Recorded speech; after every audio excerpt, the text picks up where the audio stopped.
many new team members and so many people in the room that never got a chance to really hear the passion of Stonecipher.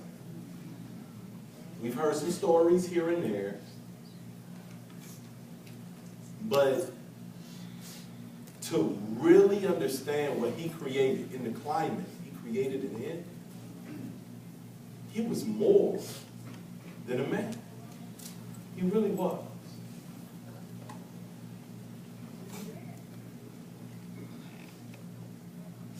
Mr. Stonecipher was the son of sharecroppers.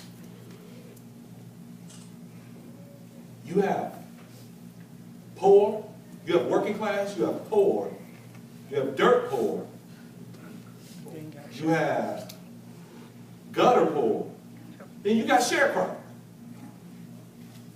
And he went from there to build an institution that wasn't meant to make him wealthy, but to make other, what he created has already created 187 other millionaires.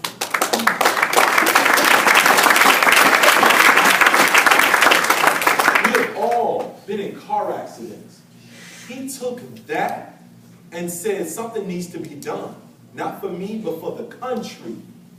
Matter of fact, let's throw Canada in there too. He made it happen. You think people give you a hard time about legal shield now? You think people tell you legal shield don't work now? People don't need lawyers now? Try in 1972. It wasn't even, people was worried about the name change to legal shield. That's not our first name change. We did not start off as prepaid legal.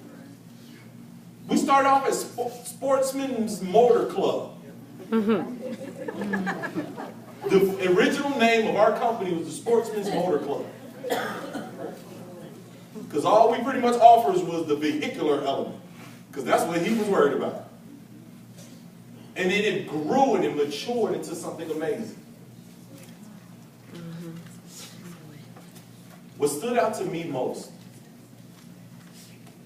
was not just what he did for finances. Because he created the first true meritocracy, where I would be paid based off of my merit, not based off of my age, not based off of my race, not based off of my culture, not based off of my education level, not based off of if people like me or not. I'm not Harold Branch, the 25-year-old poet from Chicago. I was 111-728853. And if that associate number sold a membership, that associate number got paid. And they told me exactly how to get paid. This was the fairest company I've ever seen in my life. That's why I committed my life to it. I said, where does the money go? How does it really work? You know how it was explained to me? When somebody pays for a membership, a third goes to corporate, about a third goes to the law firm, and about a third goes to the sales force. I said, well, that's fair. My daughter would have did that. It's 3 of us and 6 Skittles. You get 2, you get 2. It doesn't have to be complicated. You can actually build a fair corporation that doesn't crush people to make money. That doesn't make money off people, but make money with people. And if you don't make money, it's some things you need to work on. It's not because we shut you out. What he did for race relations is second to none.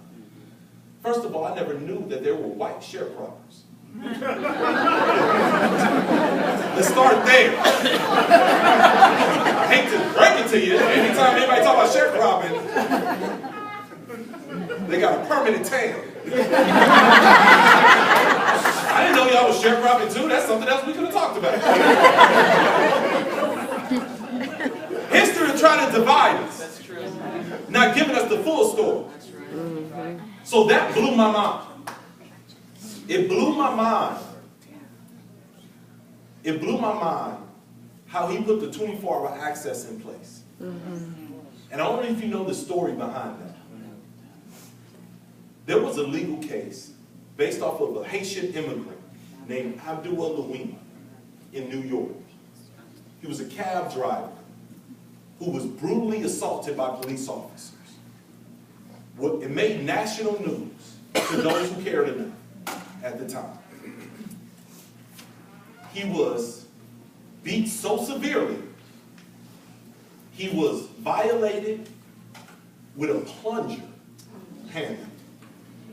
So terribly. And when he was in the hospital, a nurse finally said, "You should talk to a lawyer. You really should. This isn't right." And that's how it became national news. There's a member of the black community who was very prestigious at the time, an intellectual named Tony Brown, of Tony Brown's Journal. Tony Brown was also a prepaid legal member, an associate. The conversation came up with Mr. Stonecipher. We have this amazing legal service and access to lawyers. Something needs to be put in place because police brutality is destroying some communities. Regardless if everybody agrees it exists or not, there are people being hurt from other people overstepping their boundaries as authority figures. And Mr. Stonecipher did something that nobody else has been able to do. He didn't march about it. He didn't try to convince government to do something. He didn't try to change a law. He said, we are going to take action as a group. And he put in place a 24-hour access to an attorney. It is the only action that has ever been put in place to truly prevent police brutality.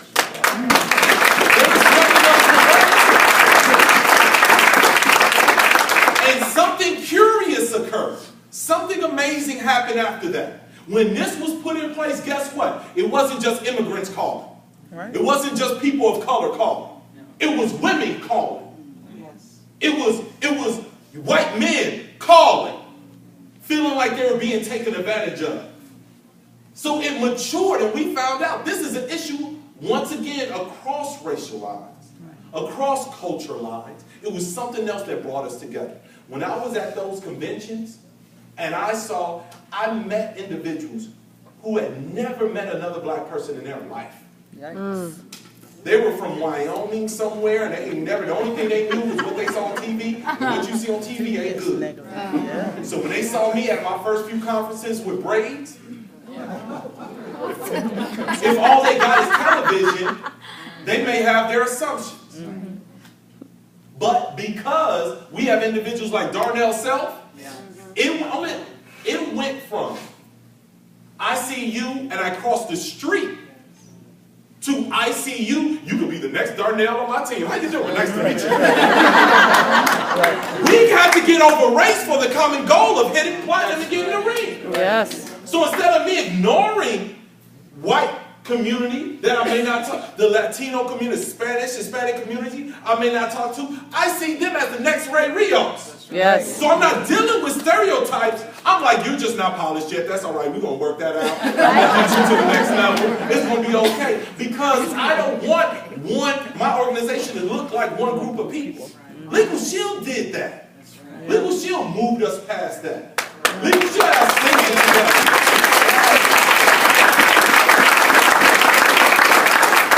And Arizona is a perfect example of that. Yes, it is. From his spirituality to the way he deferred to his wife. He never walked on stage without his wife right there. I thought that was the classiest gentleman move ever. He walked on stage with his lady. All right.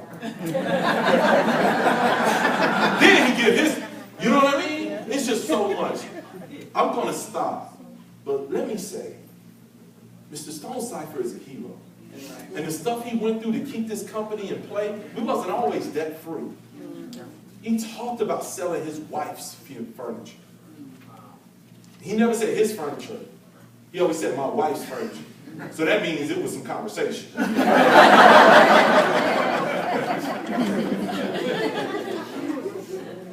And she was amazing. She was a pillar. She still is. She still is. She was his rock. is, without a doubt. So we just honor them so many times. What I want to do, I want to invite a couple individuals just to share, because it's important that you know your legacy. This is your bloodline. I don't care who your platinum is. And we, of course, we have teams. You got to nurture your team element. That's how you get your goals, by creating team culture and things like that. And some of us are important part of big teams, but guess what? We're all Harlan's team. That's the biggest team there is. And when it counts, we know that, and we run that ball. Hearts are broken today. It really is. But we'll talk about how to live the legacy. And how do we honor a hero, the first Avenger, right? First Avenger wasn't Captain America. The first Avenger was Harlan Stonecipher. So I'm going to invite Mr. Reed. Would you mind? I'm going to invite Mr. Reed and a couple other individuals to just come and share, so you can get a concept of the heart of Mr.